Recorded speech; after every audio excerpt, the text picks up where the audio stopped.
Salut à tous et bienvenue dans Combat Club avec nos invités ce mois-ci. Des invités qui sont le reflet d'une tendance très actuelle, celle des arts martiaux qui se mixent entre eux, qui sont de plus en plus hybrides. Alors nous accueillons sur le plateau Jessie Petitjean qui est venue spécialement nous retrouver, qui nous parlera de son passage du kickboxing à la boxe anglaise.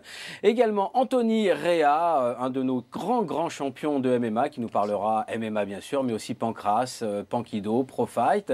Sur le plateau, Patrick Lombardo, maître Patrick Lombardo, qui viendra nous présenter le Festival des arts martiaux, où là, on peut le dire, il y a tout l'éventail des sports de combat et des arts martiaux. Et puis Bruce Caudron, qui lui a fait le passage réussi et remarqué du full contact, où il détenait le titre mondial, au K1. Voilà, je vous invite tout de suite à suivre notre sommaire. Bruce Caudron est passé avec succès du top mondial full contact à l'univers du K1. Il sera notre invité pour parler de la prochaine étape du circuit World GBC Tour, dont il sera l'une des têtes d'affiche. Jessie Petitjean de son côté débutera bientôt une nouvelle carrière en boxe anglaise, après un titre mondial de kickboxing à Liège ce mois-ci. Notre troisième invité champion sera Anthony Rea. Avec des succès remportés en MMA, en Pro-Fight karaté ou encore en Pankido, il évoquera aussi le Pancras, discipline dans laquelle il livrera un combat à Toulouse dans quelques semaines. Patrick Lombardo, auteur de l'Encyclopédie des arts martiaux, viendra nous parler du Festival des arts martiaux que vous pourrez suivre en direct sur Combat Sport le 15 février à partir de 20 h. Enfin, l'invité de Lucie Berthaud pour la rubrique Performance sera Alexis Landais. Ancien judoka de haut niveau et spécialiste de la préparation mentale, il nous en expliquera ses bénéfices en fin d'émission. Voilà, on a un chantier dans cette émission avec beaucoup d'invités, puisqu'en deuxième partie, vous l'avez vu, il y aura également Alexis Landais, l'invité de Lucie Berthaud pour la rubrique Performance. Et puis nous retrouverons aussi en surprise deux autres invités. Il s'agira de David Blanc et de Marc Petitjean, deux organisateurs prestigieux qui nous parleront de leur prochaine soirée. Voilà, et je me tourne vers Jessie Petitjean. Bienvenue au club, Jessie.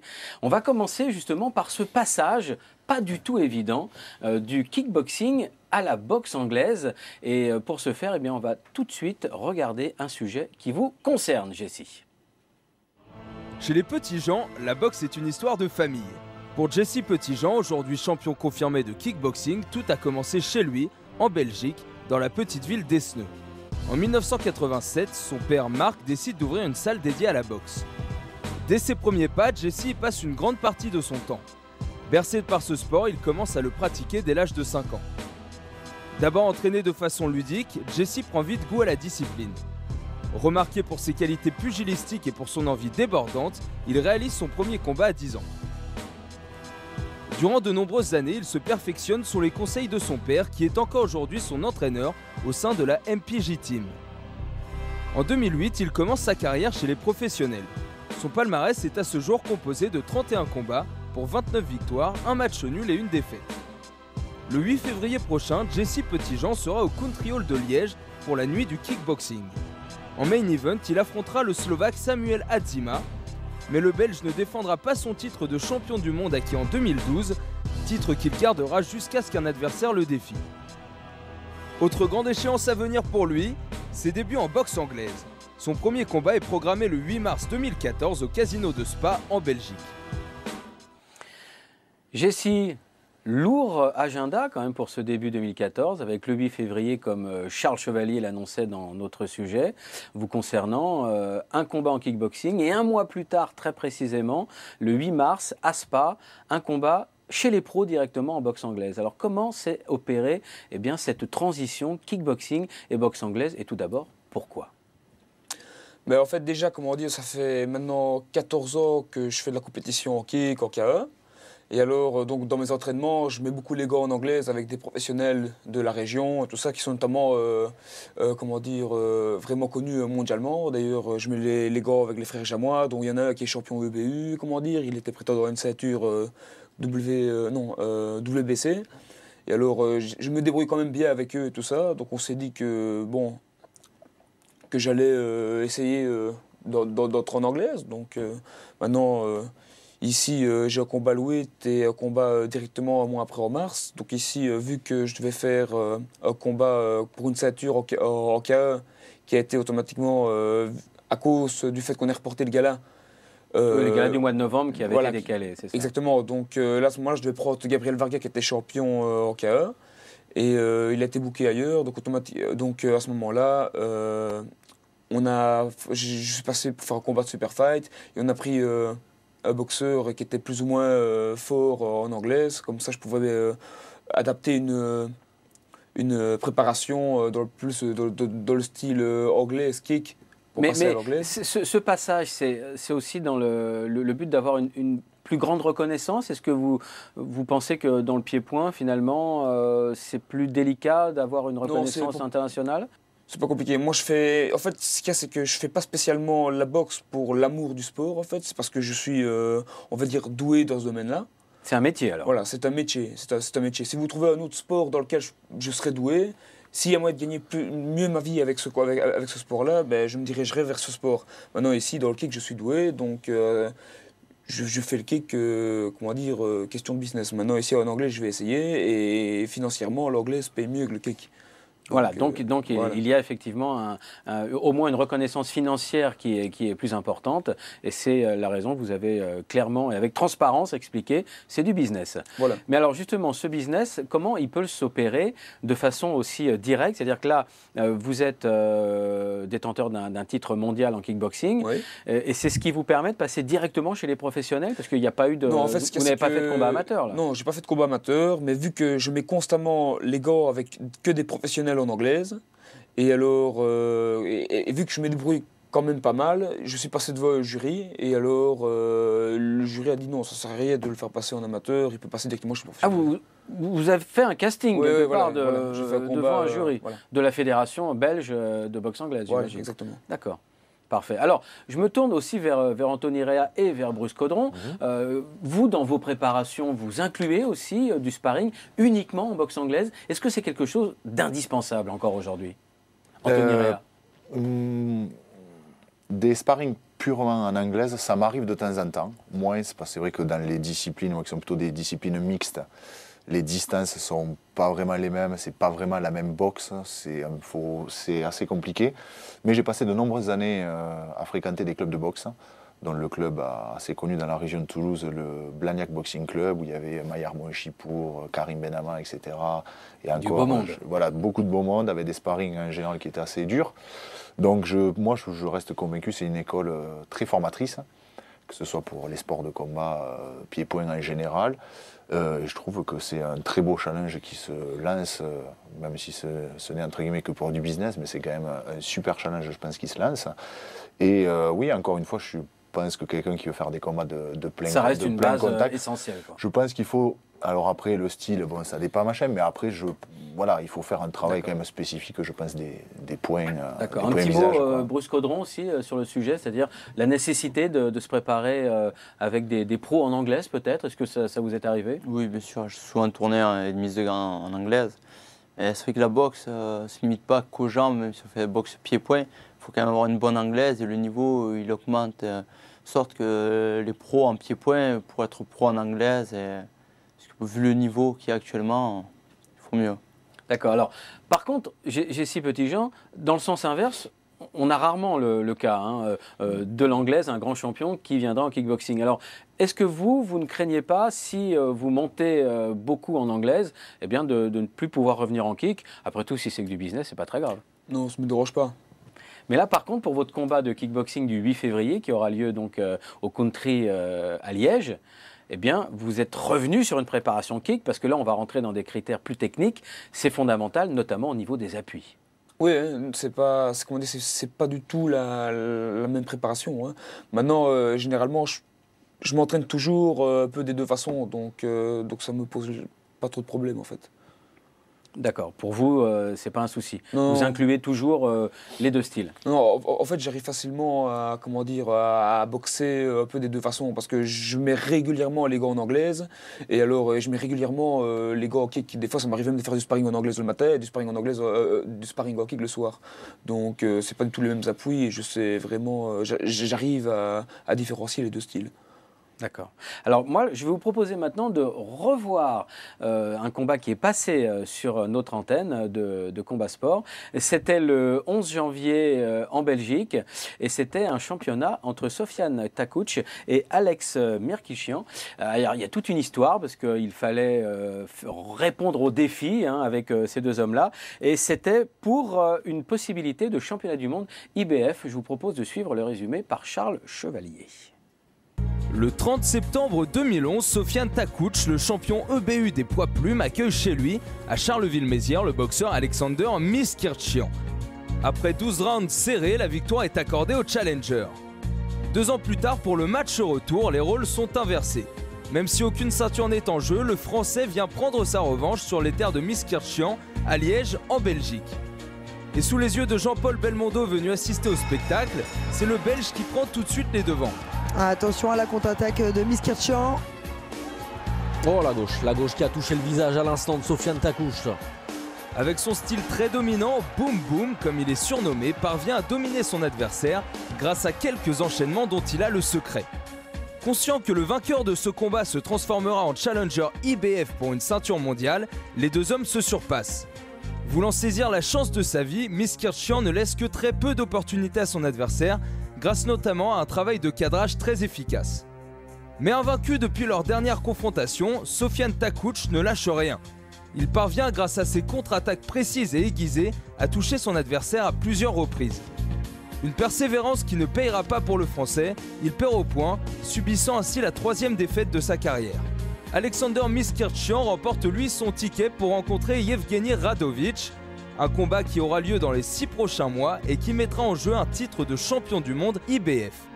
Une belle récompense pour celui qui avait abandonné sa ceinture européenne pour se consacrer pleinement à cet objectif.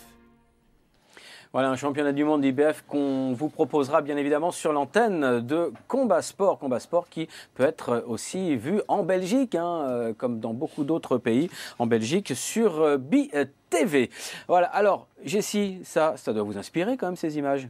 Oui, quand on voit ça, on voit que c'est vraiment du haut de gamme. Maintenant, c'est du haut niveau. Voilà, c'est vraiment du haut niveau. Et je pense que maintenant, pour prendre des adversaires comme ça, il faut vraiment s'entraîner qu'en anglais. À ce moment-là, je délaisserai un peu le kick. Et puis voilà. Maintenant, une chose qui est sûre, c'est que si je vais essayer, je vais voir comment je me débrouille au combat.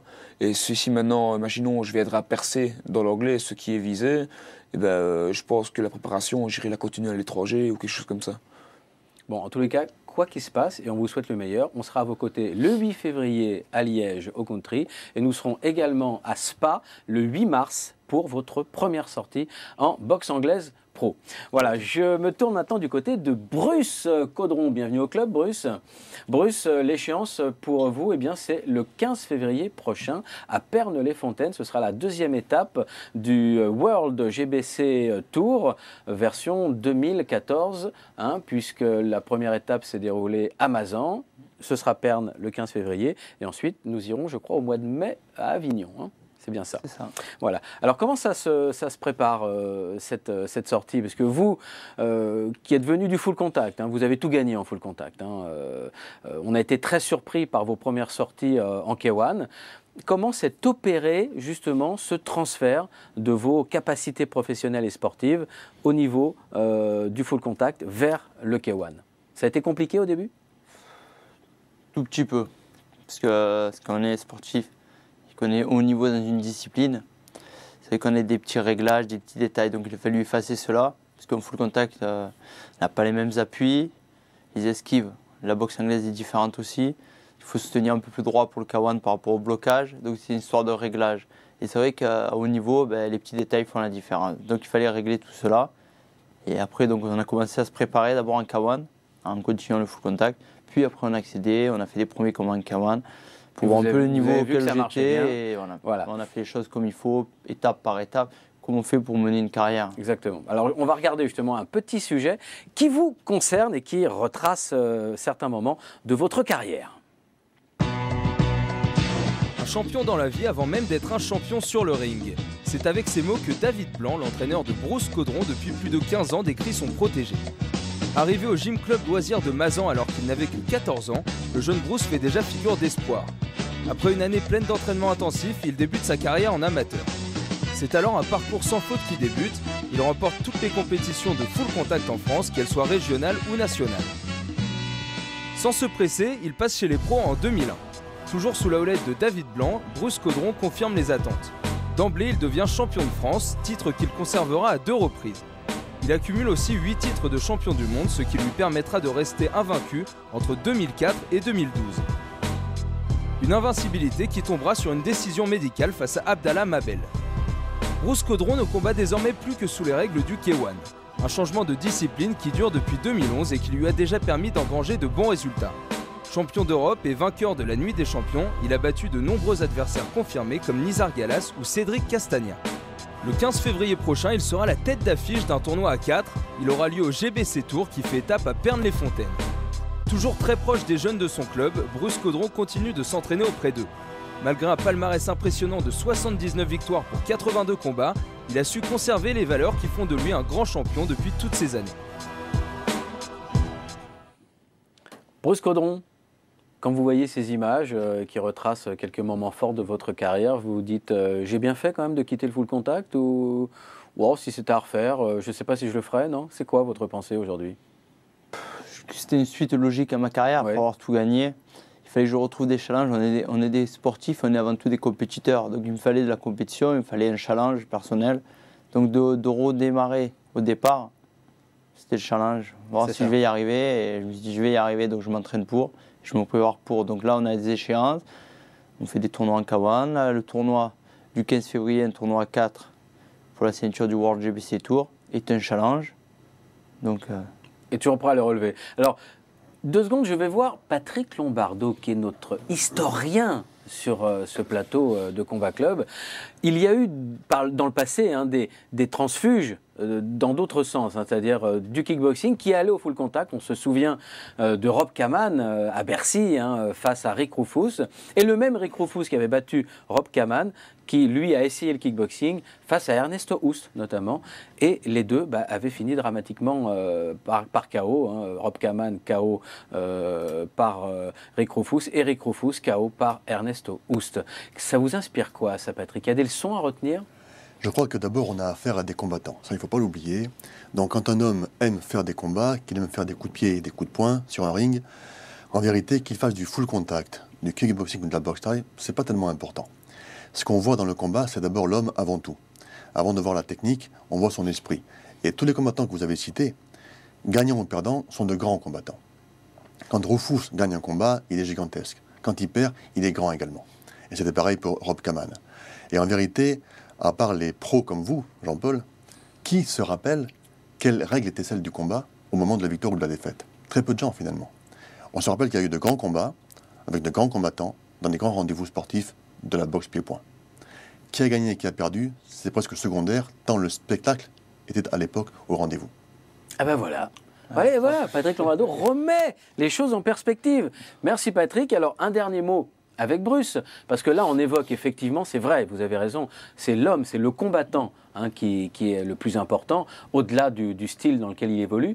Mais pourtant, quand on est en kickboxing et qu'il y a toute cette moitié inférieure du corps qui prend une importance dramatique, puisqu'il y a les low kicks, il y a les bases, la fondation qui peut être amenuisée, laminée pendant le combat, ça change beaucoup de choses quand même, non?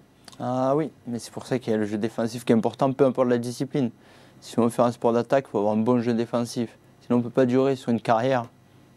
Donc, c'est la base. Votre conseil, vous, aux jeunes qui veulent partir vers le combat, c'est apprenez d'abord à esquiver, à contrer, à vous défendre, et puis apprenez ensuite à frapper l'adversaire? Un exemple simple, on parle tout de Tyson et sa frappe. Mais regardez, il prenait peu de coups, il esquivait beaucoup et il touchait au bon moment. C'est vrai, c'est un bon exemple. Et lorsque on évoque les grands noms, Rob Kaman, Rick Rufus, Ernesto Hoost, comme on vient de le faire avec Patrick Lombardo, ça vous inspire, ça, vous aussi également? Ce sont des modèles ou pas? Quelqu'un qui vient du full contact, du Rufus, c'était un peu un modèle. Après, il fallait réussir à faire ce transfert, en sachant qu'il n'a pas réussi malgré le niveau qu'il avait. On savait que ça allait être compliqué, que j'allais être attendu. Donc on se prépare en conséquence. Mais bien sûr, ce sont des modèles, que ce soit Hoost, Kaman. Vu comme ils sont et comme ils finissent après leur carrière, comme ils sont toujours maintenant, on dit bravo. Si vous deviez vous inspirer aujourd'hui d'un grand champion de la décennie ou des décennies passées, il y a des noms qui vous viennent à l'esprit immédiatement? Je dirais non. Bien sûr, on s'en inspire, mais après, on fait chacun ses caractères personnels et par rapport à son caractère et sa vision des choses. Donc je pense que c'est bien de s'en inspirer, mais on ne peut pas copier. Quand vous êtes au GBL Mazan, je rappelle que Mazan, c'est une commune d'environ 5000 habitants, je crois. Et je crois que le GBL, qui est le club au sein duquel vous entraînez sous la férule de David Blanc, il y a plus de 300 licenciés, c'est-à-dire 5% de la population quand même. C'est un bel exemple. Qu'est-ce qui fait que ça puisse être si gigantesque, cette partie de la population qui vient faire de la boxe pied-point? Je pourrais dire oui, la vitrine, parce qu'il y a des champions. Il y a une ambiance spéciale. Mais je pense qu'il y a cet esprit familial, malgré les titres, on a su rester familial et avec, en donnant des bons enseignements. Oui, c'est ça. Ouais. L'enseignement qui prime avant tout. Oui. Et ça, Jessie, vous êtes d'accord également? C'est la même chose en Belgique. Quand on vient dans votre club, dans le club de votre père, hein, Marc Petitjean, c'est également pour aller au-delà du sport, pour rechercher autre chose, une bonne ambiance? Oui, bien sûr. Hein, déjà, nous, chez nous, c'est fort familial, on va dire. Hein. C'est, comment dire, non, c'est important. Hein. Alors, on va rester justement dans la famille, parce que s'il y a bien quelque chose de familial, eh bien, c'est le Festival des Arts Martiaux. Et là, je me tourne à nouveau vers Patrick Lombardo, car il va y avoir le 15 février prochain, et ce sera en direct sur l'antenne de Combat Sport, le Festival des Arts Martiaux de Bercy, qui promet d'être encore plus fantastique que les années précédentes, comme d'habitude. Et avant que nous en parlions, Patrick, on va tout de suite regarder cette bande-annonce. Chaque année, c'est le rendez-vous incontournable de tous les passionnés d'arts martiaux.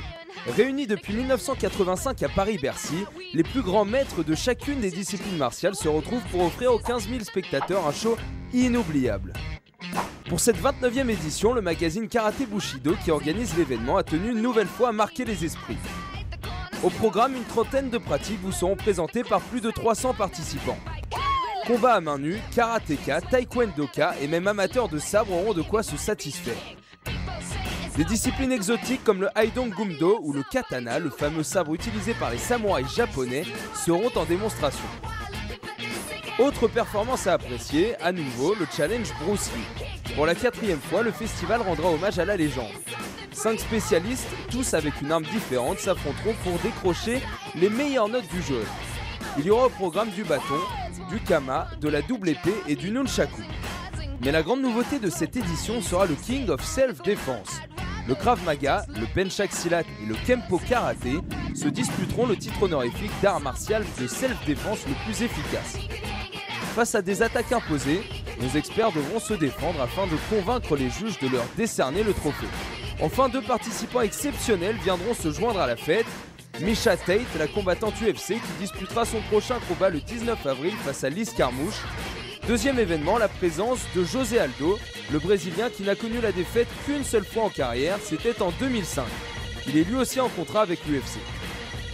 Le rendez-vous est pris, soyez présents le 15 février 2014 à Bercy pour le 29e Festival des Arts Martiaux, un événement à retrouver aussi sur Combat Sport.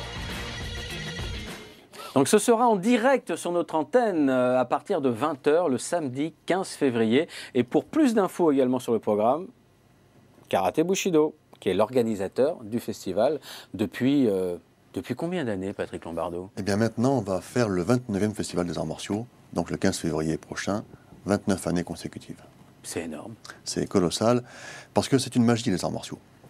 On ne pourrait pas concevoir un tel festival s'il n'y avait pas quelque chose dans le cœur des hommes, dans le cœur des femmes également, qui maintenant deviennent de plus en plus de pratiquantes d'arts martiaux également, s'il n'y avait pas une espèce de magie récurrente qui, tous les ans, permet de réunir des pratiquants, des champions, des grands maîtres venus de tous les pays, et un public qui est également fidèle et passionné. Oui, un public très familial, hein, comme on le disait juste Parce précédemment. que, quelque part, au-delà, je dirais, des différences, tout à l'heure on l'a vu avec les champions de boxe pied-point, ou de boxe tout court, hein, il y a une espèce d'esprit de famille dans les arts martiaux. Quand un karatéka habillé en kimono voit un combattant de MMA, par exemple, quelque part, il dit qu'il fait un peu comme lui, et vice-versa. Bien sûr, c'est différent dans la pratique technique, stratégique et physique, mais l'esprit est un peu le même. Donc, au-delà des apparences de forme et de couleurs de vêtements, par exemple, on sent qu'il y a une espèce d'unité dans les arts martiaux, quelle que soit leur origine, quels que soient les pays où on les pratique. Alors le festival, c'est une vitrine, on le sait, bon, on passe en revue beaucoup de choses. En quelques minutes, ça va vite. Hein, mais dans vos souvenirs, Patrick Lombardo, est-ce qu'il y a un art martial qui vous a paru le plus insolite de tous les arts martiaux que vous avez déjà vus? Parce que, je le rappelle quand même, vous êtes l'auteur de l'encyclopédie des arts martiaux, le livre référence, et vous en avez vu, je crois, plus que tout le monde, en tous les cas réunis sur ce plateau. Non, ça me paraît un peu prétentieux de dire ça. Parlez-nous de l'art martial le plus insolite que vous ayez pu voir. Jean-Paul, quand on dit insolite, je ne suis pas tellement sûr que le mot soit approprié. En ce sens ça dépend de ce que vous allez nous répondre. Voilà. En ce sens que ça peut vouloir dire peut-être un petit peu bizarre, peut-être insolite. Moi, je vous dirais que toutes les pratiques sont originales. Et qu'il faut les respecter dans ce qu'elles ont d'original, et dans ce qu'elles ont, je dirais aussi, de passionnante. Quand un expert qui vient du fin fond du Brésil, ou du fin fond de l'Amazonie, ou du fin fond de l'Indonésie, pour montrer son art martial à Bercy, bien sûr, on ne sait pas ce qu'il va faire en vérité. Le public ne sait pas ce qu'il va faire. Et évidemment que l'art qu'il va démontrer va être un peu le reflet de sa culture, de son pays d'origine, que forcément on ne connaît pas très bien. Alors ça peut de ce point de vue paraître insolite. Et de ce point de vue-là aussi, tout devient insolite.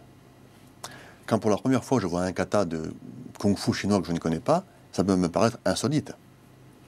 Mais pour celui qui le pratique, ça ne l'est pas, bien évidemment. Quand on voyait quand même un moine de Shaolin appliquer sa langue sur une pelle brûlante, quelque part, on peut se demander, mais il faut avoir une véritable réflexion pour faire le lien avec les arts martiaux. C'est là-dessus qu'on peut parfois être interpellé par le côté bizarre ou insolite. Tout à fait. Là, je vous rejoins complètement à ce niveau-là, bien sûr. C'est vrai que parfois une discipline comme le kung-fu de Shaolin peut éprouver le besoin d'aller un peu plus loin que le kung-fu pour entrer dans une dimension spectaculaire pure, si vous voulez, qui ne reste pas moins, bien sûr, difficile à réaliser. Hein, on est bien d'accord là-dessus. Et ça peut interpeller. Et de ce point de vue, c'est un peu insolite. Donc, de ce point de vue, effectivement, on a eu Shaolin avec le léchage de la pelle brûlante. On a eu aussi des personnes qui ont marché sur des braises à Bercy, avec le ninjutsu, par exemple. Un art d'origine japonaise, voilà. Bon, est-ce qu'on est vraiment dans l'art martial pur? On est un petit peu, comme on dirait aujourd'hui, borderline. Et je crois que ce qui est important à Bercy, ce n'est pas tant l'insolite, mais plutôt le fond culturel et technique que l'on montre tous les ans dans la variété des arts martiaux du festival. Et cette culture, Patrick, n'est-elle pas un petit peu étouffée par l'aspect sportif que l'on développe à tout crin, surtout par les biais fédéraux, quoi, finalement? Parce que les fédérations sportives, on sait que déjà dans le terme, il y a le sport. Et donc, quelque part, est-ce que l'art martial et toute sa partie culturelle, qui est immense, je ne pense pas que vous direz le contraire, c'est surtout cette culture qui je sais, vous passionne, est-ce qu'elle n'est pas un petit peu bridée, brimée même? Si vous le permettez, je voudrais faire un petit retour en arrière dans l'histoire des arts martiaux, très rapidement. Parce qu'aujourd'hui, on dit que le sport, la pratique médiatisée, va un peu s'opposer à la pratique de tradition. Je reprends le cas des samouraïs de l'époque féodale au Japon. Des hommes combattaient pour de bon avec leurs sabres. Et entre les combats du champ de bataille ou les combats de défi à mort, ils faisaient quoi? Des compétitions sportives. Ils prenaient un sabre en bois ou en bambou, plutôt qu'un sabre de métal, et ils faisaient des combats sportifs. Et à l'arrivée sur une carrière, un samouraï avait plus de combats sportifs au sabre de bois et de bambou que de combats véritables. Donc dès le départ, on a dans l'art martial une dualité indissociable entre pratique martiale de combat et pratique sportive, d'entraînement ou de préparation de l'esprit. Aujourd'hui, c'est un peu pareil. Dieu merci, il y a moins de combats à main nue ou au sabre pour des raisons vitales, mais on se retrouve avec cette transposition sur le ring ou dans les cages de l'UFC par exemple, où des gens finalement se battent plus souvent en sport que véritablement. Ça me paraît un point positif quand même, et on voit bien que le lien il est total entre une pratique de cage, de ring sportive par des pratiquants qui sont jeunes et une pratique martiale de sport d'un club, on va dire local dans une ville. Quelle est vraiment la différence? Le corps bouge pas de la même manière, l'esprit est un peu le même. Moi je dirais que la cage, le ring, les sports de combat, l'éclairage que vous donnez avec vos médias sur les compétitions sportives renforce l'histoire et la culture des arts martiaux en général. Il n'y a pas, à mon sens, d'opposition entre les deux. Et le sport n'étouffe pas l'art martial. Je pense qu'il le met mieux en valeur, plus en valeur que jamais. En tout cas, c'est mon opinion. Et elle est tout à fait respectable. Alors, Bruce, vous-même, le Festival des Arts Martiaux, qu'est-ce que ça représente pour vous? C'est un grand rendez-vous annuel. On a parfois vu justement des grands champions. On en verra encore le 15 février, notamment de MMA. Ça vous parle, ça, de voir en démonstration, vous qui êtes dans la réalité, dans l'efficacité, est-ce que vous montez sur le ring avec le risque du chaos, comment vous abordez ce genre de spectacle? Je le vois plutôt d'un point de vue une belle vitrine pour les arts martiaux, pour nos sports de contact. Donc après, ça permet de montrer une multitude de disciplines ou de pratiques à des gens, et chacun peut s'identifier à telle ou telle discipline. Je trouve que c'est une bonne chose, au contraire. Et bon, j'en entends parler depuis de nombreuses années, donc c'est quelque chose qui marche. Et vous, Jessie, ça vous parle? C'est un spectacle qui vous donne envie? Ben, c'est quand même intéressant, maintenant, même au niveau des jeunes et tout ça, donc ça peut leur permettre de s'identifier, à certains sports qu'ils pourraient aimer, et alors pour certaines personnes, ben, peut-être, faire autre chose, les motiver à faire du sport, par exemple, tout ça. Non, un vrai catalogue, quoi. Voilà, c'est vraiment bien. Parce que je crois qu'il y a plus d'une trentaine de démonstrations en tout, chaque année, Patrick. Comme tous les ans, on va vraiment essayer de faire une grande diversité. On est à 30-35 de là cette année. 30-35, c'est quand même beaucoup. C'est quand même considérable. Anthony, de voir le MMA en démonstration, ça vous choque pas, hein? Vous pensez que c'est possible? Parce que le MMA, c'est vraiment là où on attend la preuve ultime de l'efficacité. Est-ce qu'on peut démontrer l'efficacité en démonstration? Encore une fois, il faut replacer les choses dans son contexte. Le MMA, c'est une pratique purement sportive. On ne sommes pas dans l'art martial, dans le sens premier du terme. Nous ne sommes pas dans une situation de self-défense. C'est un milieu, on est vraiment dans la démarche sportive. Donc, il faut s'attendre, oui, à de l'efficacité dans le domaine sportif. Ni plus ni moins.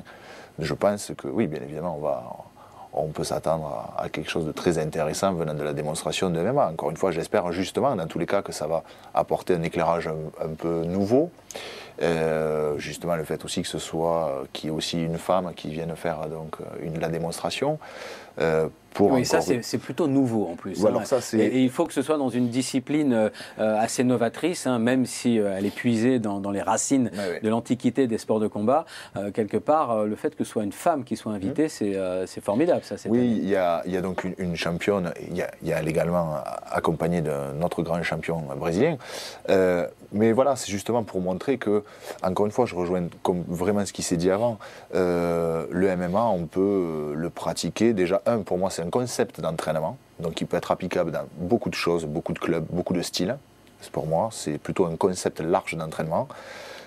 Et de deux, on peut le faire sur une démarche très sportive et monsieur tout le monde, n'importe quelle discipline.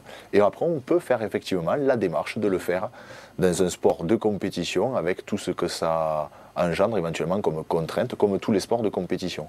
Donc je pense que c'est bien en même temps, j'espère que ça va encore une fois faire travailler un peu sur le sujet, faire évoluer un peu les mentalités. Je pense qu'il faut travailler énormément sur ce côté-là. Ça, on en a besoin. Ça, on en a énormément besoin en France. Sur les MMA en France. Ouais. Alors, en Belgique, comment ça se passe, Jessie? Et puis, c'est peut-être pour conclure votre prochaine étape, finalement, puisque vous nous avez parlé de business. Je crois que le business, il est plutôt bon en MMA, puisque c'est un des sports qui brasse le plus d'argent aux États-Unis, notamment, qui a dépassé la boxe anglaise.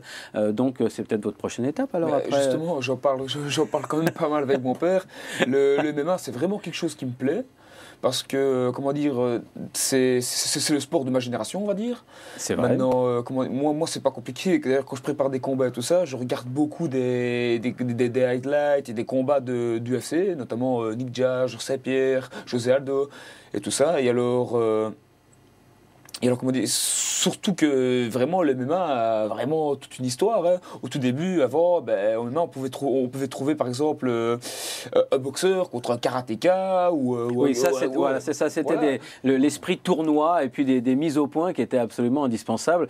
C'était un petit peu ce qui avait provoqué aussi la naissance du K1 avec Kiyoshi Ishii, le fondateur, au Japon en 1993. Juste avant, il faisait justement ce genre de tournoi, un boxeur thaï qui venait contre un combattant de kung-fu, un karatéka, voilà.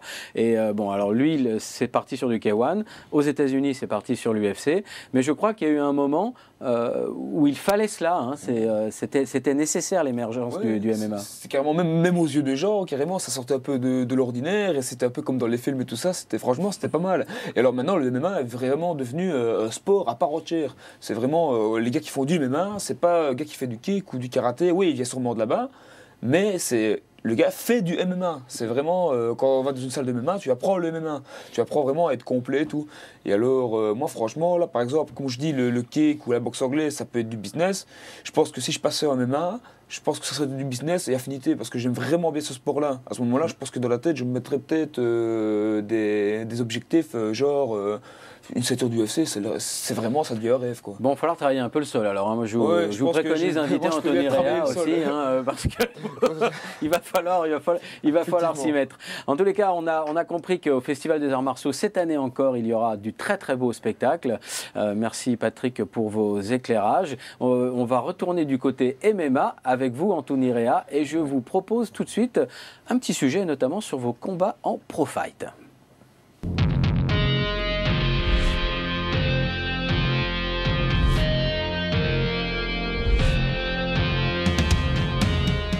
« 80 victoires pour seulement 16 défaites, voici le palmarès toutes disciplines confondues d'Anthony Rea.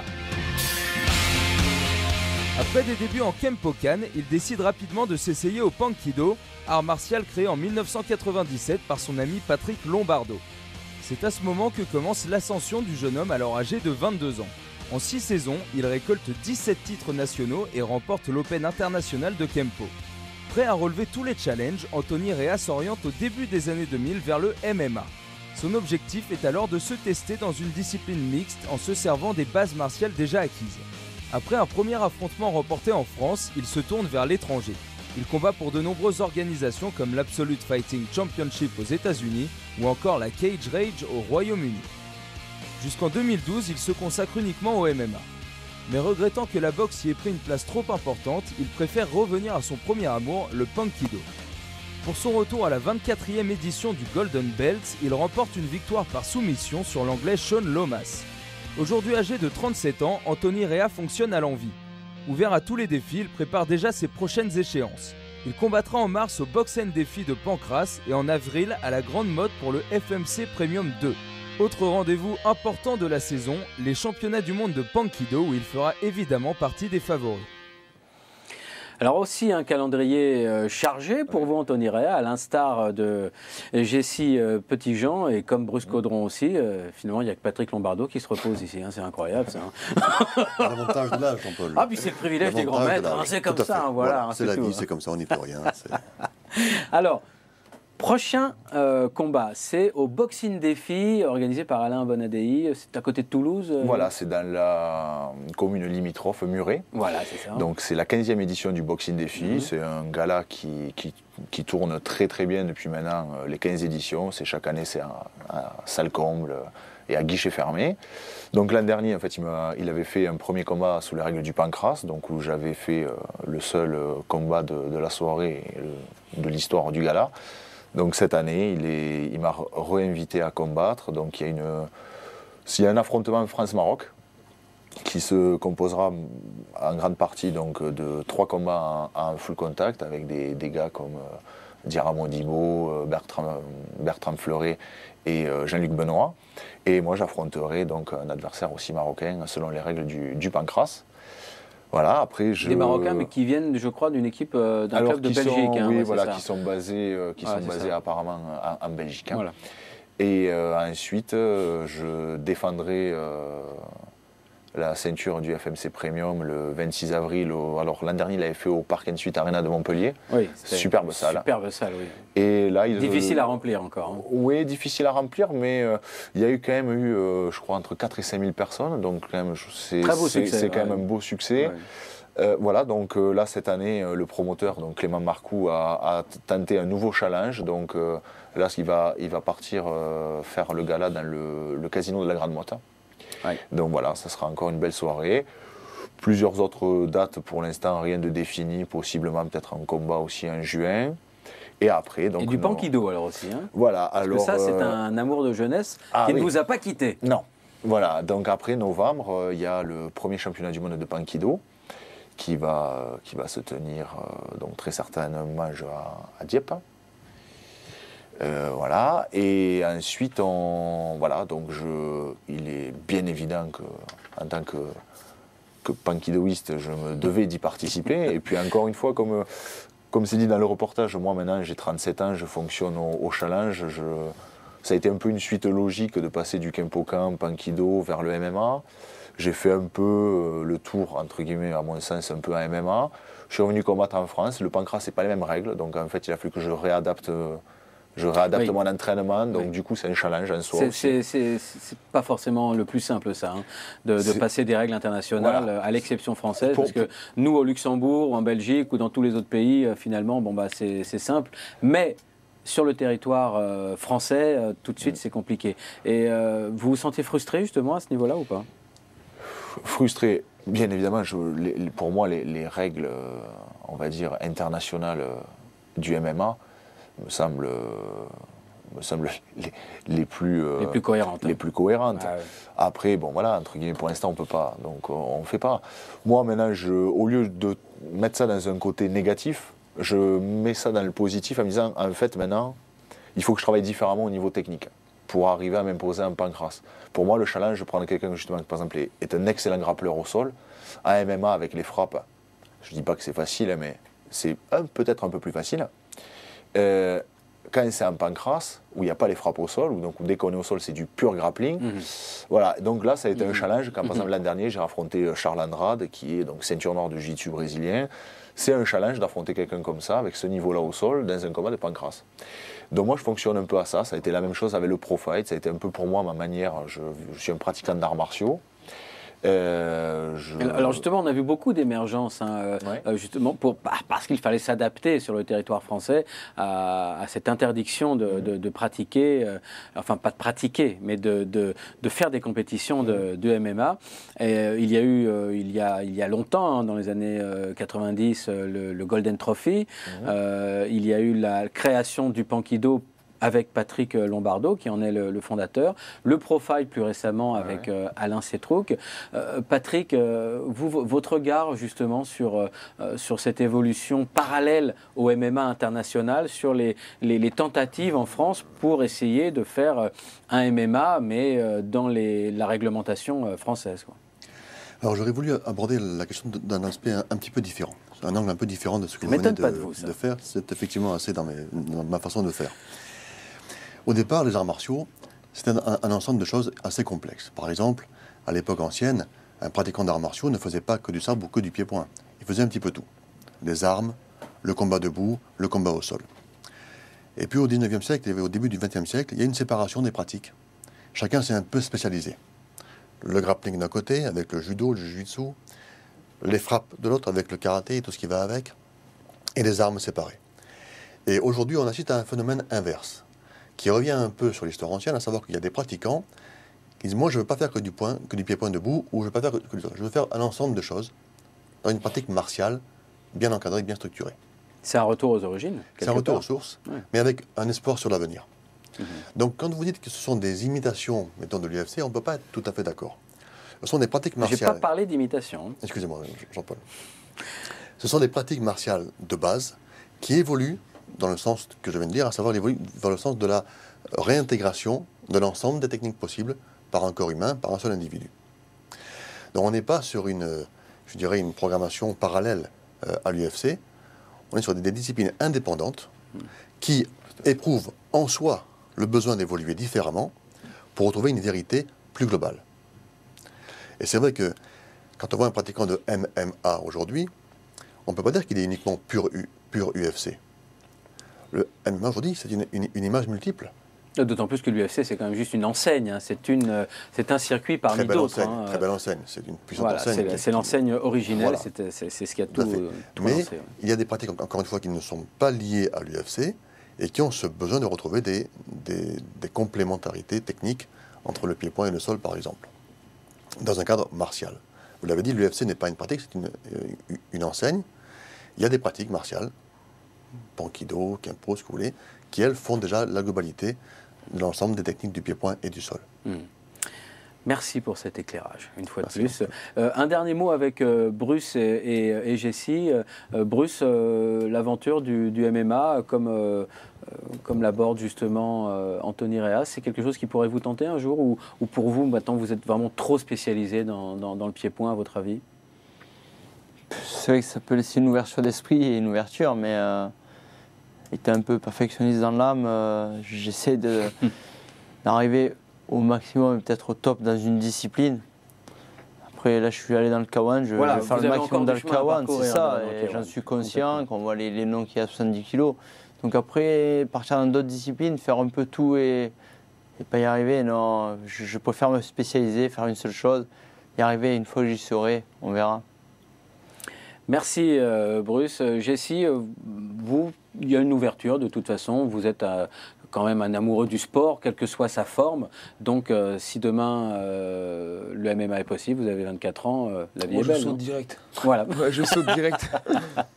Ok, ça va. Bah écoutez, je vous propose maintenant de passer dans la deuxième partie de notre émission avec la rubrique performance proposée par Lucie Berthaud.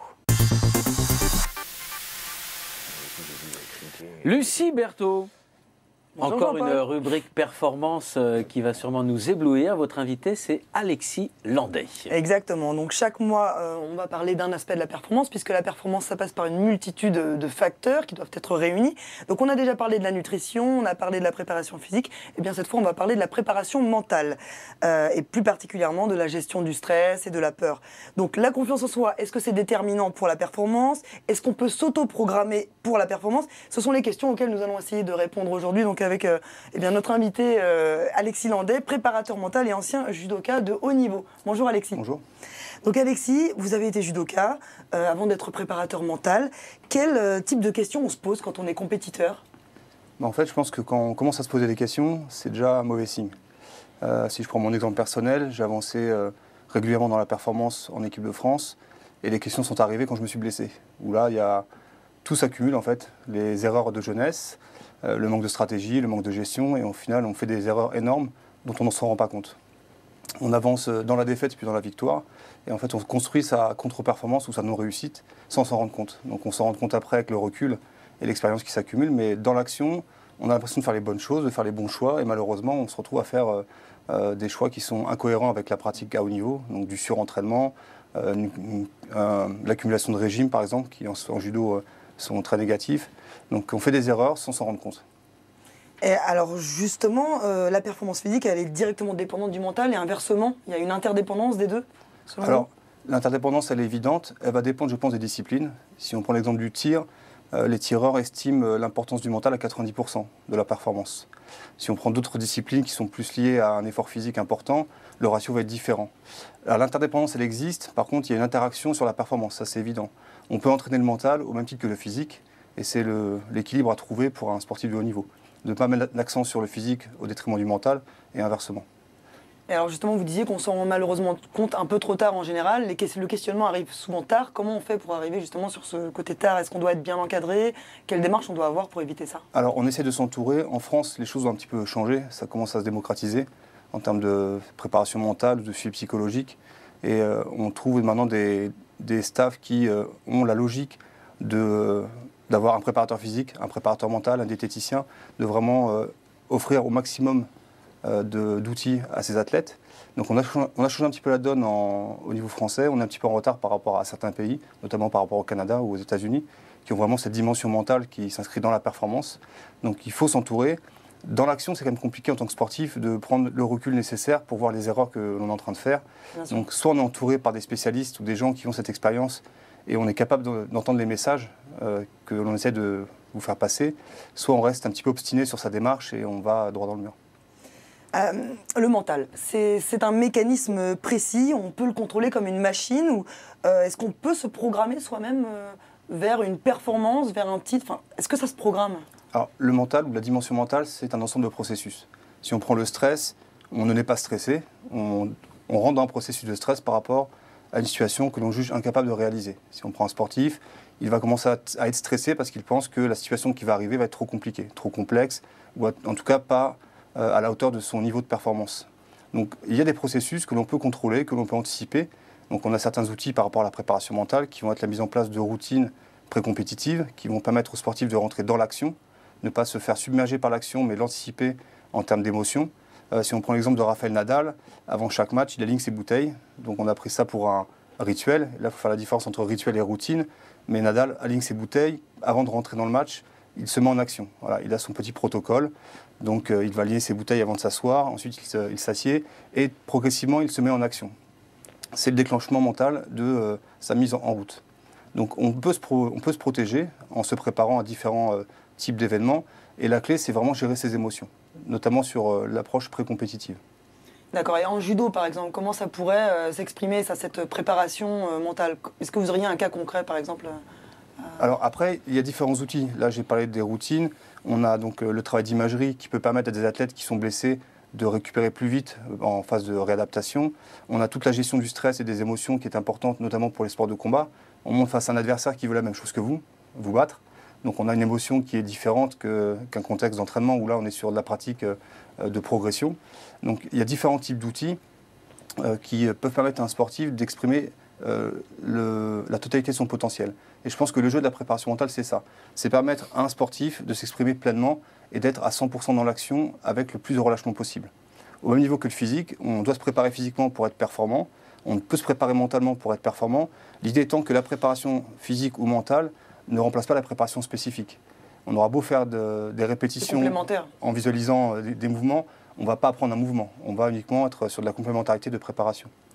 D'accord, alors vous parliez d'imagerie, tout le monde ne sait pas ce qu'est l'imagerie, en quoi ça consiste? Alors l'imagerie, c'est voir un geste, on va prendre l'exemple des skieurs, voir aussi des difficultés. Souvent, quand on regarde des compétitions de ski, on voit les skieurs en combinaison en train de reproduire les gestes en fermant les yeux et on les voit visualiser leur parcours. Eux ont intégré parfaitement leur tracé, on revoit les difficultés et après il y a différentes approches. Certains sportifs vont être uniquement sur l'aspect visuel, donc vraiment voir la piste, le tracé, les difficultés, les bosses. Certains vont être sur du kinesthésique en ressentant les changements de variation, les changements de hauteur. Si je prends les exemples de pilotes de sport mécanique, ils vont ressentir les courbes avec les variations qui sont liées à la vitesse, donc avec le changement de poids par rapport à la pression qui s'exerce au niveau de leur tête par exemple. Et on a une autre dimension qui est la dimension auditive, qui peut permettre aussi à certains sportifs de se référer à des systèmes connus. On prend l'exemple des nageurs, qui sont souvent rythmés par des coups de sifflet de leur entraîneur. Ils ont ce réflexe-là d'être sur de l'auditif. Donc il y a différentes dimensions d'imagerie. L'imagerie étant un processus où on va se fermer, se mettre dans une bulle, dans laquelle on va être capable de visualiser le geste, le mouvement, le tracé, quelque chose qui se rapproche de la compétition. D'accord, et on essaye d'avoir un scénario positif, c'est ça? On essaye de répéter. Si on prend l'exemple d'un geste, on va répéter le geste de façon parfaite, avec différents types de sensations, se voir le faire, se sentir le faire, des fois s'entendre le faire. On prend l'exemple des boxeurs qui vont entendre leurs pieds sur le sol avec différents rythmes, par exemple. L'idée, c'est de trouver différentes entrées par rapport à l'imagerie, et la volonté étant de progresser. Mais là, je crois qu'on peut aussi carrément s'appuyer sur les arts martiaux, Patrick ou Anthony. Les katas, par exemple, de karaté ou de judo, c'est exactement ça. C'est la répétition d'un geste parfait et quelque part, on l'intègre en soi et ça doit aider au moment du combat. Patrick, quand on parle de préparation mentale, ça vous dit pas quelque chose? On a l'impression que les arts martiaux intègrent cela depuis des siècles. Oui, je crois que l'art martial sans le mental, ça n'existe pas, mais sûrement qu'il faut aussi définir le mental. Et peut-être que pendant très longtemps, ça a été un petit peu empirique. Et maintenant, grâce à justement des professionnels comme monsieur ici présent, on a le moyen de parler du mental, de le structurer de manière intellectuelle et de mieux comprendre comment il fonctionne. Se dire à un combattant d'arts martiaux, un pratiquant, vas-y, il faut un bon mental pour gagner. Ça veut rien dire finalement. Oui, qu'est-ce qu'on met derrière? Qu'est-ce qu'on met derrière? Qu'est-ce qu'on met dedans? Et avec ce genre de démarche scientifique, on arrive à remplir justement les cases du mental pour arriver à des résultats concrets. Et tout l'intérêt de ce genre de démarche. Oui, parce que les émotions, là, on les évoquait, hein, Lucie et Alexis. Les émotions, c'est vraiment le meilleur ami et le meilleur ennemi de l'homme, quelque part, quand on veut une performance. On peut y puiser des forces incroyables, tout comme ça peut nous faire écrouler complètement. Et Anthony, combattant, je pense que vous êtes à même de témoigner à ce niveau-là. Oui, tout à fait, parce que c'est vrai que il y a des fois, bon, moi j'ai c'est vrai que dans certains sports de très haut niveau, ils ont éventuellement voilà, des professionnels à disposition où ils peuvent se permettre d'avoir ces professionnels qui peuvent les aider. Après, il faut voir que beaucoup de combattants, c'est un peu le milieu de la débrouille aussi. Voilà, il y a des jours où on se lève, on se sent déjà, on est pour X raisons dans un état où on est sur un nuage, on se sent imbattable, on a déjà visualisé son combat, on est serein, on arrive, on est prêt, on sait que ça va être certes dur, mais on sait qu'on va avoir toutes les clés. Et en général, souvent, ces combats-là se passent relativement bien. Et puis il y a des jours, ben, voilà, on se lève avec un peu plus de doute, et tout se passe mal. Et tout se commence mal, ou alors bon, on a de la chance d'avoir quelqu'un en face qui doutait encore plus. Qui doutait encore plus. Mais voilà, c'est vrai que du coup, bon, ben, nous on essaye de trouver avec nos moyens. Moi je sais que directement et indirectement, en fait, je fais pas mal de visualisation en fait, de la veille du combat, où je revois mes enchaînements favoris, je me mets dans un état de confiance, en fait, je m'endors serein, je me lève serein, j'essaye du moins. C'est vrai que ça c'est bien, même dans la vie de tous les jours. Oui, bien sûr, mais c'est vrai que des fois ça pourrait être... je pense que voilà, effectivement, une approche beaucoup plus entre guillemets professionnelle et scientifique, grâce justement à des préparateurs comme ça, peut vraiment, je pense, faire la différence. Je sais qu'il y a énormément d'athlètes effectivement en Amérique du Nord, canadiens et américains, qui font appel à des préparateurs pour justement toujours arriver le jour J en étant, entre guillemets, à 100%, ou pas loin des 100%, et pas à faire d'énormes variations à ce niveau-là. Donc c'est très très intéressant. Ouais. Alors, il y a justement un cas concret dont j'aimerais vous parler, Alexis. On voit souvent des combattants qui sont très bons à l'entraînement, qui ont l'étoffe de champion, et arrivé le jour du combat, eh bien, il peut y avoir une perte de motivation, alors qu'ils étaient très motivés. Il peut y avoir une perte de motivation, ou alors tout simplement une performance qui est amoindrie. Ils sont beaucoup moins bons que ce qu'ils produisent à l'entraînement. Ça, c'est peut-être une peur inconsciente de quelque chose. C'est quoi pour vous? Consciente ou inconsciente, en fait, l'environnement de l'entraînement et celui de la compétition est complètement différent. Il y a peu d'enjeux à l'entraînement si ce n'est progresser et caler justement ces différents schémas. En compétition, ça nous renvoie à des schémas antérieurs ou postérieurs. C'est-à-dire que l'avenir peut dépendre de la réussite d'un combat ou d'une compétition. Ça renvoie à ce qui a été fait avant aussi, les années de travail, d'entraînement et de sacrifice. Et le jour de la compétition, si l'athlète n'est pas capable de submerger ses émotions et se fait aspirer par cette démarche-là, peut se retrouver avec ce syndrome d'avoir peur de gagner, tout simplement. L'enjeu est un fardeau, c'est ça que vous voulez dire. Peur de gagner. Les émotions sont un fardeau. Si elles sont mal gérées, si elles ne sont pas moteurs dans la démarche du sportif, elles peuvent devenir un fardeau. Ouais. C'est-à-dire que, plus vulgairement, on dit souvent, il se met trop de pression, quoi, c'est ça? En tout cas, il ne gère pas ses émotions, pas dans le sens de la performance. Ouais. Parce qu'on peut aussi avoir parfois l'impression qu'on ne se met pas de pression, et pourtant, il y a une contre-performance le jour même, et on ne reflète que la moitié de ce qu'on est réellement. Donc finalement, vous parliez d'enjeux, c'est lié aux croyances, c'est des croyances futures qui ne sont pas du tout réalisées sur le moment, mais on a ces croyances qui consistent à penser que le futur dépend de cette performance. Et donc c'est ça qui peut... Qui devient une croyance limitante finalement. Limitante, on est face à son avenir, qu'on a un petit peu entre ses mains, on se sent ou on se sait capable de gagner ou de faire la performance attendue, et pourtant on va se mettre des contraintes mentales et des blocages psychologiques qui font que la performance ne va pas arriver. Il y a un exemple qui est assez marquant d'un tireur aux Jeux Olympiques en 2004 qui était devant, donc en tête avant son dernier tir, qui rate son dernier tir.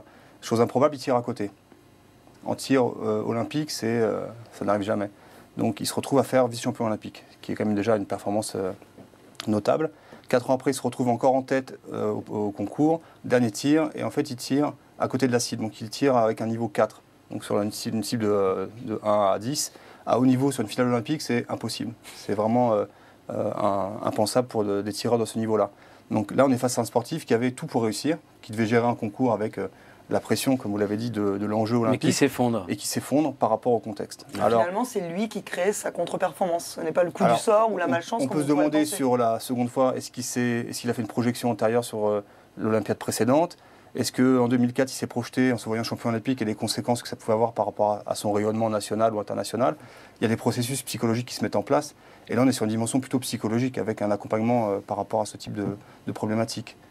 Mais effectivement, on est dans la gestion des émotions et des processus assez intéressants à gérer. Alors justement, la gestion des émotions et la gestion du stress, je m'y suis intéressée et ça m'a amené à m'intéresser aussi à la méditation. Je me suis posé la question, est-ce que la méditation peut canaliser ce stress, cette angoisse, cette peur inconsciente? Et donc j'ai rencontré Philippe Kerjean, qui est un prof de karaté qui pratique la méditation, donc il a pu m'en parler de sa pratique personnelle. Il m'expliquait que finalement ça va plus loin que ça. La méditation peut être à l'origine de ce qu'on appelle dans le sport l'état de grâce. Donc je vous laisse découvrir ce sujet et vous allez me donner vos impressions sur l'état de grâce vu par Philippe Kerjean. S'immobiliser, rester silencieux, bien loin de la fureur des rings et des tatamis. À première vue, tout oppose la pratique de la méditation à la pratique du combat. C'est pourtant ce qu'enseignent les dojos traditionnels d'arts martiaux et les techniques orientales de méditation. Se plonger en son fort intérieur pour mieux vivre sa vie extérieure. Un concept revient souvent, le lâcher-prise.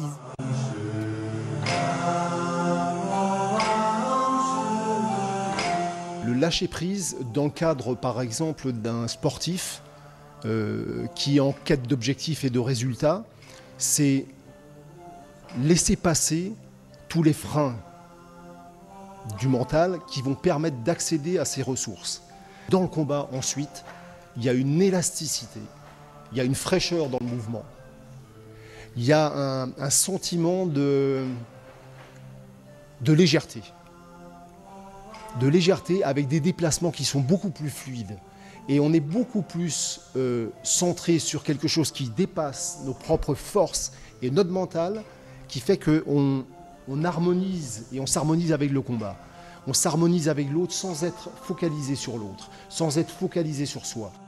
Avec le temps, la méditation accroît le potentiel de concentration. Outre une meilleure exécution du mouvement, cela se traduit plus concrètement par une prévention des blessures ou encore la gestion du stress. Autrement dit, une performance sportive optimisée. Mais pour un combattant actif et ambitieux, le plus difficile reste cette démarche qui consiste à passer de l'action à l'inaction, de se laisser aller au silence. Alors, paradoxe ou équilibre, pour ces adeptes, la méditation ne s'explique pas, elle se vit. Alors Alexis, votre regard sur la méditation, est-ce que pour vous ça peut être quelque chose d'assez positif dans la concentration, la gestion du stress? Qu'est-ce que vous en pensez? Alors, ça a été dit dans le reportage, on doit passer de l'action à l'inaction. Et je pense que pour arriver à franchir ce cap-là, il faut bien se connaître. Donc pour moi, la méditation, c'est un versant de la concentration, mais beaucoup plus développé, beaucoup plus poussé par rapport à la connaissance de soi. Monsieur Lombardo, vous avez peut-être un regard sur... Patrick qui... Il était déjà qui pratique tous les matins la méditation, il était déjà parti. Voilà. Comme vous le savez, hein, c'est une pratique qui pour moi est extrêmement importante, bien évidemment. Non, en fait, plus sérieusement, si vous voulez, dans l'art martial, on parle souvent de méditation active. Et on dit un art martial est une méditation active. Ça veut dire qu'on a le mental du méditant avec un corps qui bouge.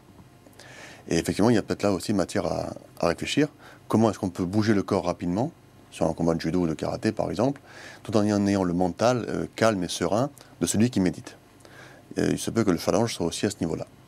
Oui, alors, et Lucie, vous voyez, automatiquement, on rit parce qu'on parle de méditation, ce sont des choses qui font rire, mais alors que c'est un domaine extrêmement sérieux et il y a des mots-clés. Hein.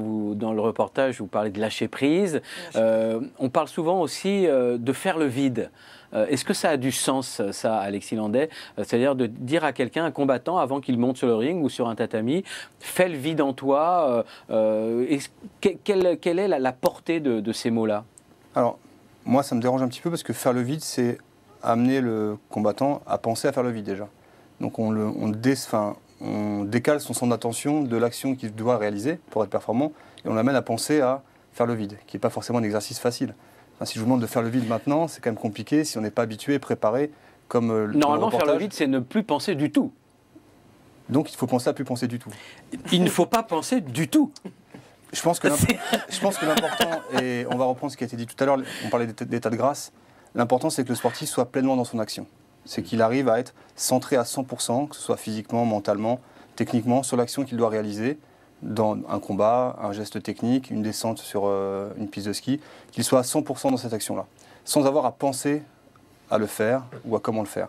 Un sportif qui veut être performant, on parle de flow, nous en préparation mentale, l'état de grâce c'est... Mais c'est ça, c'est ce qu'il prenait un petit peu, M. Kerjean, c'était vraiment toute cette disponibilité à 100% dans l'action, dans le combat, de s'harmoniser avec le combat. Et ça, c'est ce que nous on appelle l'état de grâce et que vous appelez le flow. Le flow, tout à fait. Anthony Rea, oui, vous, l'état de grâce dans le combat où vraiment vous sentez que vous voyez tout arriver, vous êtes extrêmement concentré et vous avez une confiance en vous assez sereine. Vous l'avez déjà ressenti? Oui. Oui. Oui, il y a eu des fois sur des combats où... Alors des fois c'est marrant parce que d'ailleurs c'est pas forcément des fois d'entrer dans le combat. Je prends un exemple un peu le Pro Fight karaté numéro 4 à Levallois. Il a fallu faire la mise en route, en même temps c'était un test, la première fois, ses règles, etc. Et en fait à l'inter-round, je sais pas, il y a eu un déclic, il y a eu quelque chose. Je suis rentré en fait sur le second contre Mathias Charpentier. Plus aucun doute. Et du coup, le corps s'est mis du coup à bouger aussi d'une manière... Vous avez senti cette légèreté qu'évoquait M. Kerjean? Je me suis senti bien, pas en danger. Je me dis, ça part super bien, je vois bien ce qu'il est en train de vouloir mettre en place. La finale contre Laurent Atrifi a été un peu la même chose. Voilà, ça arrive des fois de se retrouver dans cet état où on se sent imbattable et où on l'est un peu en fait. On a l'impression d'être toujours... Alors autant il y a des fois, je me suis senti dans l'action où en fait j'ai l'impression d'être toujours en retard par rapport à ce que me fait le gars en face. Ça c'est super désagréable. Certainement. Et quand on est dans l'autre sens où on se dit c'est moi qui suis toujours bien comme il faut, c'est... Voilà, mais effectivement, encore une fois, je pense que nous on est plus dans une démarche où arrive ce qui arrive le jour J, malheureusement, en essayant de se mettre quand même le plus de chances de son côté. Encore une fois, c'est là où je pense que le travail d'un préparateur peut être très intéressant pour vraiment essayer de potentialiser ça au maximum sur chaque rencontre. Mais alors justement, si on écoute M. Kerjean, c'est sur le lâcher-prise qu'on arrive à avoir cet état de flow, entre guillemets. Mais si on est dans le lâcher-prise, on ne peut plus recommander ce flow. Comment est-ce qu'on fait pour reconduire cet état de grâce? Comment est-ce qu'on fait pour être performant plusieurs fois d'affilée? Alors, c'était dit, c'est vrai que c'est compliqué à reproduire, c'est difficile à entraîner au quotidien. Ce qu'il faut, c'est mettre toutes les chances de son côté. Et donc, la capacité à être dans un état de flow, donc d'y arriver, c'est d'être pleinement dans l'action. Donc tout ça, ça se prépare par rapport à ce qui a été dit précédemment, la gestion des émotions, la remise en question, la fixation d'objectifs pertinents. À un moment donné, pas viser trop haut, ça ne sert à rien de se retrouver dans des situations compromettantes ou compliquées. Il faut que chaque sportif avance étape par étape, c'était dit dans le reportage précédent, avancer étape par étape, être patient, être capable dans la difficulté, mais dans la réussite, de prendre du recul. Le constat d'échec, il est toujours facile. Mais le constat de victoire, il est intéressant aussi. Être capable de, quand je gagne, je prends du recul, je réfléchis à pourquoi j'ai gagné, qu'est-ce que je peux reproduire, qu'est-ce que je dois reproduire, et qu'est-ce que je peux encore améliorer pour franchir étape après étape et être performant. Et après, peut-être qu'un sportif va se retrouver dans un état de flow. L'état de flow, il est intéressant pour certains sportifs qui sont capables de dire, là, j'ai mis un hippon et je ne sais même pas sur quoi. Enfin, c'était fluide, tout était bien, j'étais à l'aise, on est sur un sentiment de plénitude à l'issue d'un combat qui pourtant est difficile. On est face à un adversaire qui veut la même chose que vous. Et on arrive à trouver le moment opportun, on a un temps d'avance, cette sensation d'être en avance tout le temps sur les déplacements, sur l'anticipation des gestes qui arrivent. Et c'est difficilement reproductible à l'entraînement, mais c'est comment mettre toutes les chances de son côté pour y arriver de façon assez fréquente. Alors, quand on est combattant, on peut avoir des phases terribles où les défaites se succèdent. On sait, au bout d'un moment, on finit par se faire une raison, on se dit que ça vient de nous, que le problème vient de nous. Comment est-ce qu'on fait pour identifier le problème ? Comment est-ce qu'on fait pour savoir d'où vient le problème et pour pouvoir le régler, finalement, trouver une solution? Alors, il y a une dimension importante, c'est la chance. Il faut être capable, quand on est dans cette spirale un peu négative, de se dire que la chance n'existe pas. À haut niveau, il n'y a pas de chance, pas de malchance. Il y a des choix qui sont faits de façon arbitraire. Le libre arbitre, le sportif en est pleinement conscient. Et les choix sont faits. Alors, il y a des bons choix, des mauvais choix. On s'entoure des bonnes personnes. On fait parfois des choix qui sont malheureusement incohérents par rapport au projet sportif. L'idée de la spirale négative, il faut essayer de la casser en prenant le plus de distance possible. Être capable, dans la difficulté, de prendre du recul sur les objectifs qu'on se fixe, comment les atteindre, quelles étapes intermédiaires on va déterminer pour peut-être y arriver, peut-être se remettre un peu en retrait par rapport à ça, revoir un petit peu ses objectifs à la baisse, et réenclencher une dynamique de victoire qui peut passer par des satisfactions à l'entraînement, puis après sur des compétitions d'un niveau peut-être un petit peu inférieur, mais qui vont réamorcer la spirale positive et de confiance. Donc là, du coup, la réponse serait la même, vraisemblablement, si je vous demandais, par exemple, si un combattant est invincible pendant des années et du jour au lendemain, il est touché par la défaite et là, c'est la défaite qui va l'anéantir. Il n'arrivera plus à se relever. Ça, c'est pareil. Pour retrouver cette confiance en soi, c'est la clé. Mais je pense que tout s'anticipe finalement. Dans un projet sportif, on doit être capable de se programmer aussi à perdre, malheureusement. Ça fait partie du jeu. À l'issue d'un combat, il y a à chaque fois un vainqueur et donc un perdant. Il faut être capable dans sa projection d'objectifs de se dire voilà, je vais avancer par rapport à un rythme de victoire. Si par hasard il est entrecoupé de défaites, comment je m'organise pour réenclencher ou me remettre en selle pour la compétition qui suit et être performant. Il ne faut pas se faire un scénario trop idéal. On doit être positif, c'est pour ça que la préparation mentale amène à un outil, notamment par rapport au discours interne, basé sur l'aspect positif et mettre un sportif en dynamique par rapport à ça. Mais il faut être capable d'anticiper les choses, donc se remettre en question et vraiment se fixer des objectifs avec des constats intermédiaires qui sont, voilà, ça a marché, je continue à avancer avec tel objectif principal, ça n'a pas marché, qu'est-ce que je dois faire pour me réorienter et retrouver cette victoire-là. Alors là, on va clôturer un peu le débat, mais si un combattant souhaitait aborder la préparation mentale et faire un travail sur lui, qu'est-ce que vous lui conseilleriez de faire là aujourd'hui? Il doit prendre contact avec un spécialiste, comment il doit s'y prendre? Il doit lire des ouvrages, vous avez peut-être des conseils à apporter? Ça a été beaucoup vulgarisé, maintenant il y a des outils qui vous permettent d'appréhender, comme la méditation, d'avoir quelques connaissances par rapport à la préparation mentale. Je pense que c'est important de bien s'entourer, comme au niveau physique, c'est vraiment, pour moi je fais toujours le parallèle. On peut se préparer physiquement tout seul, mais on n'est jamais mieux qu'encadré par un spécialiste de la préparation physique. C'est pareil pour le mental. Je pense que c'est important aussi de se dire que la préparation mentale va être longue, mais va dépendre des difficultés que le sportif va avoir. Un sportif qui a des difficultés à se concentrer, on va orienter sa préparation sur ce registre-là. Si les difficultés s'accumulent, la concentration, le manque de confiance, la difficulté à gérer ses émotions, la préparation sera d'autant plus longue. Donc c'est important de se dire que la préparation mentale, ce n'est pas un claquement de doigts qui va résoudre tous les problèmes, mais par contre avoir une démarche de travail régulier, quotidien, et enclencher cette dynamique, c'est intéressant pour un sportif. Et c'est un cheminement vers la compréhension de soi, finalement. Tout à fait. Merci Alexis. Merci Lucie. Merci Alexis, merci Lucie. On va continuer Combat Club, mais on va maintenant voir un petit peu ce qui va se passer au mois de février, les rencontres, les grandes soirées. Et nous aurons sur le plateau deux organisateurs, Marc Petitjean et David Blanc.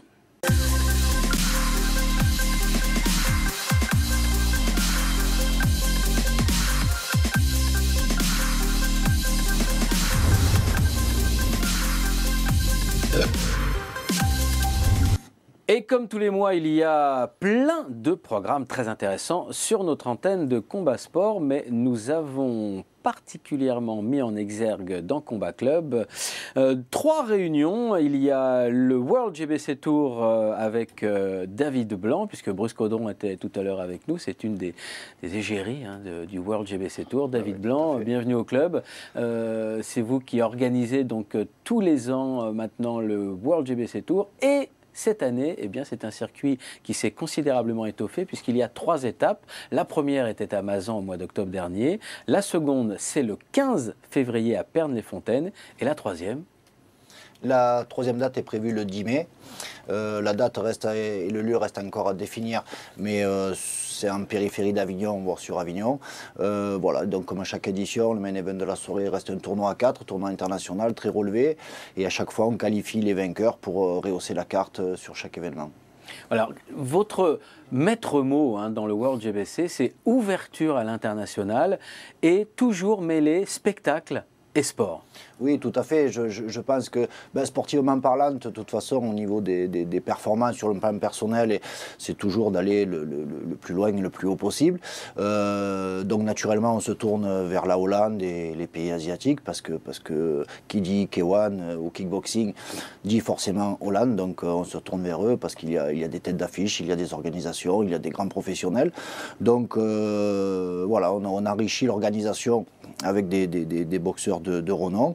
Et puis spectacle, parce qu'au jour d'aujourd'hui, le sport ne peut plus être diffusé sans spectacle, parce que ça fait aussi partie de la culture sportive, de présenter un véritable show, pour mettre en avant à la fois le sport et les sportifs.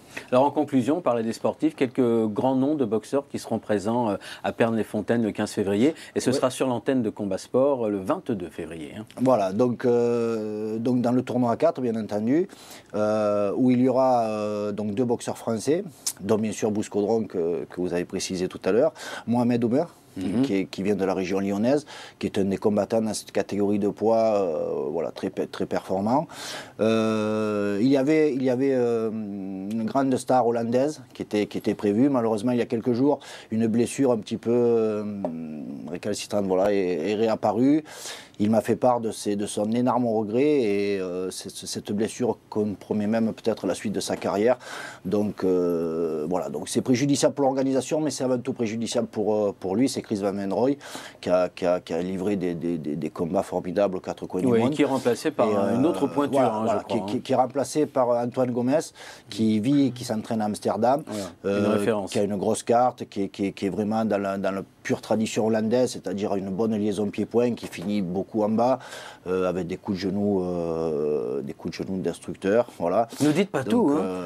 Non, mais c'est un petit peu pour brosser un petit peu l'état d'esprit voilà, c'est très ouvert. Et le thème sur Pernay-Fontaine, parce qu'il y a un thème souvent. Oui, là, on reste sur ce qui a été fait au mois d'octobre, c'est-à-dire high-tech. Donc, on a mis beaucoup l'accent sur le décorum, le show, toute la mise en scène scénique, etc.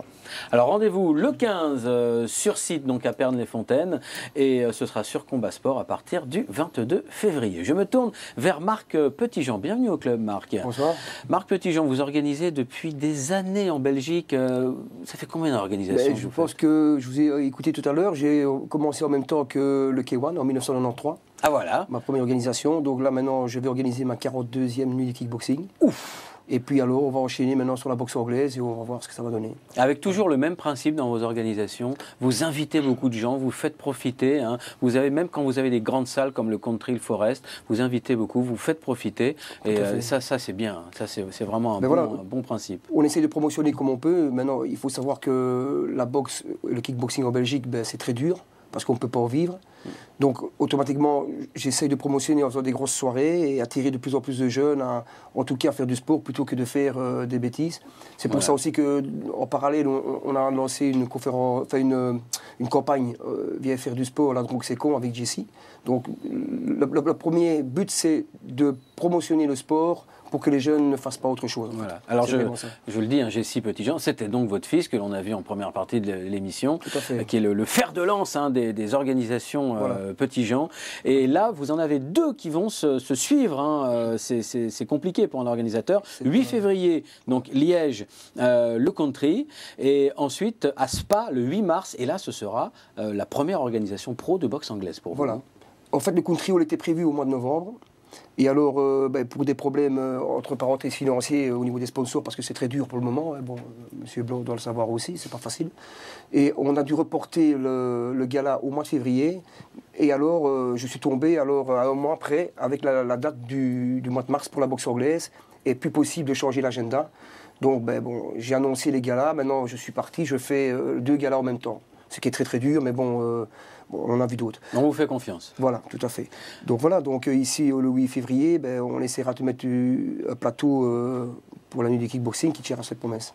Voilà, alors donc 8 février, la nuit du kickboxing, c'est au Country de Liège, et à Spa, au Casino de Spa, le 8 mars, eh bien, ce sera pour la boxe anglaise. Nous y serons, un Combat Sport sera sur place, bien évidemment, et ce sera quelques jours après, diffusé sur nos antennes, quelques jours après votre organisation. Merci beaucoup Marc Petitjean. Et il y a une 3e organisation prestigieuse au mois de février sur Combat Sport, ce sera un direct du côté de Tours, c'est la nuit des Titans. Teaser.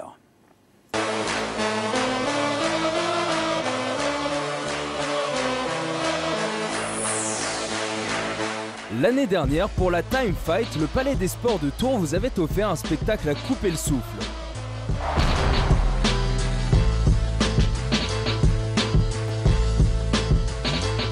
Devant 2500 spectateurs, Jérôme Le Banner avait battu le Tchèque Roman Kleibel, tandis que Karim Gadji venait à bout de Yuri Besmertny. Toujours sous l'impulsion d'Elhadj Mekedem, la Nuit des Titans 2014 proposera des combats de Muay Thai, de pancrace et sous les règles K1. En main event, Fabio Pinka représentera la France face au jeune Thaïlandais Thongchai. Autre belle affiche entre le champion du Lumpini Sama et Amin Kassem.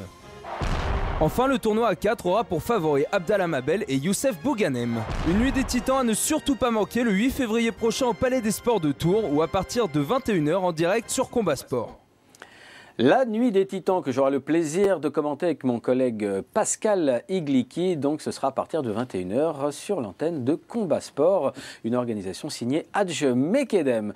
Voilà, on va passer tout de suite à l'image du mois, Lucie Berthaud, et l'image du mois, eh bien c'est les gants d'or. Jingle. La cérémonie des gants d'or donc, qui a été créée en 1987 par Jean-Claude Boutier. Le but est de récompenser le meilleur boxeur de la saison. Et celui qui s'est le plus distingué en 2013, eh bien, c'est Najib Mohamedi. Il a été l'auteur de 3 grosses performances, à savoir 2 titres WBA internationaux et 1 titre national. Il ne cache pas ses ambitions, il nous a confié qu'il tentera le doublé pour 2014. D'ailleurs, il prépare actuellement un championnat d'Europe pour le 15 mars à Martigues, près de Marseille. En deuxième position, Karim Guerfi qui remporte le gant d'argent grâce à sa performance incroyable en Belgique. Il est devenu champion d'Europe sur les terres de son adversaire Stéphane Jamois. On peut dire qu'il a créé la surprise.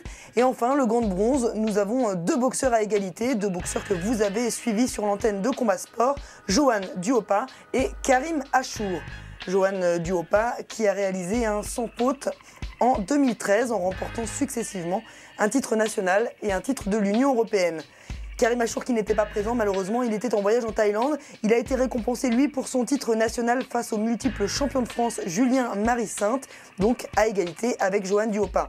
Aucune femme n'a été récompensée malgré l'excellent millésime 2013, avec 3 championnes du monde, Nadia Okmi, Anne-Sophie Dacosta et Gaëlle Amand. Et vous aviez également de nombreuses célébrités qui étaient présentes à la cérémonie pour récompenser les stars 2013 de la boxe. Voilà, que de belles choses dans ces gants d'or à l'initiative de Jean-Claude Boutier toujours. Hein. On le remercie pour tout ça. Merci Jean-Claude. Voilà, n'oubliez pas nos rendez-vous sur Facebook pendant qu'on y est, Facebook avec les jeux concours. Et puis aussi, on va faire maintenant un petit tour d'horizon un peu plus complet sur tous les événements à venir sur notre antenne au mois de février.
Voilà encore un menu bien alléchant pour tout ce mois de février.